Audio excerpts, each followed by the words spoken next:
قرآن میں ہر چیز کا بیان ہے، ہر چیز کا روشن بیان اللہ نے فرما دیا ہے۔ اب یہ تو رہے مسجدوں کو روکنے والے، ویران کرنے والے، برباد کرنے والے، جو کہ اپنی کوشش میں ہیں اور کسی بھی طرح سے ٹارگیٹ کرتے ہیں کہ مسلمانوں کو، مسجدوں کو پریشان کریں۔ اور اللہ نے مسلمان لفظ میں، اسلام میں وہ طاقت دی ہے کہ ہندوستان کے کتنے چینلوں کی روزی روٹی مسلمانوں کا نام لینے سے چلتی ہے۔ جب تک مسلمانوں کا نام نہ لیں ان کے چینلوں کو TRP نہیں ملتی ہے۔ جب تک اسلام کا وہ کوئی نہ کوئی مدعا نہ اٹھائیں بدنام کرنے کے لیے، جب تک انہیں پبلسٹی نہیں ملتی ہے۔ یعنی آپ مسلمان اتنی بڑی طاقت اور قوت اور اتنی بڑی پاورفل قوم ہیں کہ جن کے نام لینے سے ہندوستان کے میڈیا کا بھی روزگار چلتا ہے، اور آپ ہی کا نام لے کر اور آپ ہی کا ڈر دکھا کر جتنی یہاں پر پارٹیاں چناؤ اور الیکشن لڑتی ہیں وہ مسلمانوں کا ڈر اور خوف دکھا کر دوسری قوموں سے ووٹ حاصل کرتی ہیں۔ وہ طاقت ہیں آپ۔ اگر آپ کا ڈر نہ دکھایا جائے، خوف نہ دکھایا جائے تو انہیں نکار دیا جائے گا، ان کی کوئی ویلیو نہیں رہے گی۔ ڈر آپ کا دکھایا جاتا ہے تو آپ سمجھیے کتنی بڑی طاقت اور قوت کا نام مسلمان ہے، کتنی بڑی پاور کا نام مسلمان ہے کہ جو ہندوستان کی حکومت کو ادھر سے ادھر کرنے کی طاقت اور قوت اور صلاحیت رکھتی ہے۔ اس قوم کا نام قوم مسلم ہے۔ لیکن ہمیں حالات کے اعتبار سے بھی چلنا چاہیے۔ پہلے مسجدوں کی کھدائی کی جا رہی تھی، اب اس پر روک لگائی تو دوسرا کام کیا گیا کہ مسجدوں کے میٹر، کنیکشن، لائٹ، بجلی کے ان کو چیک کرنے کے نام پر اب پریشان کرو۔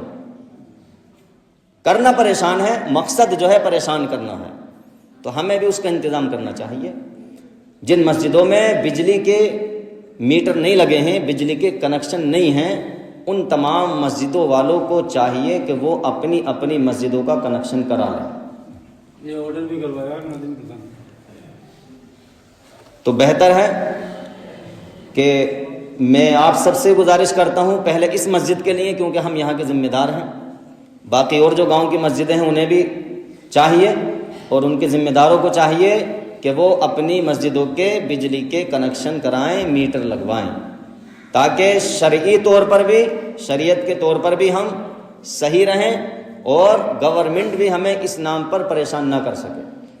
اور مسجد کے کنیکشن سے ایک فائدہ یہ ہوگا کہ ہماری مسجد جو ہے وہ گورنمنٹ ریکارڈ میں چلتی رہے گی کہ ہاں یہ مسجد ہے اور فلاں وقت سے مسجد ہے، یہ ان کے ریکارڈ میں رہے گی۔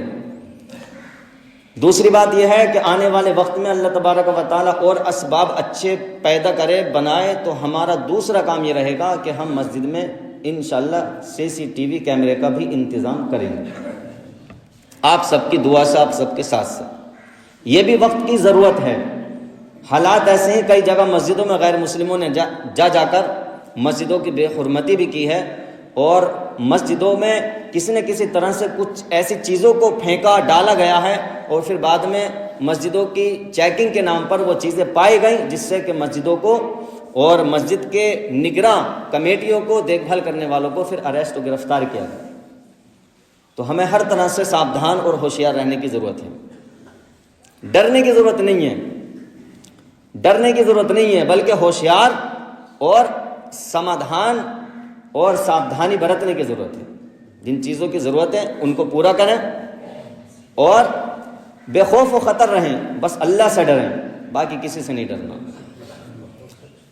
انما یعمر مساجد اللہ من آمن باللہ والیوم الآخر، یہ آیت سورہ توبہ کی۔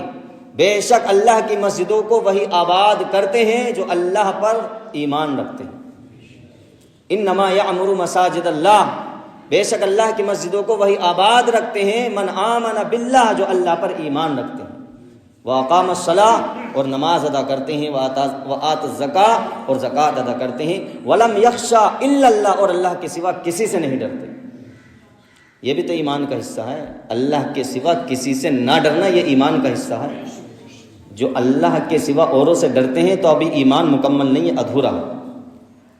میں نے ایک آیت پہلے پڑھی تھی جس میں تھا کہ وہ اس سے بڑھ کر ظالم کون، ومن اظلم ممن منع مساجد اللہ،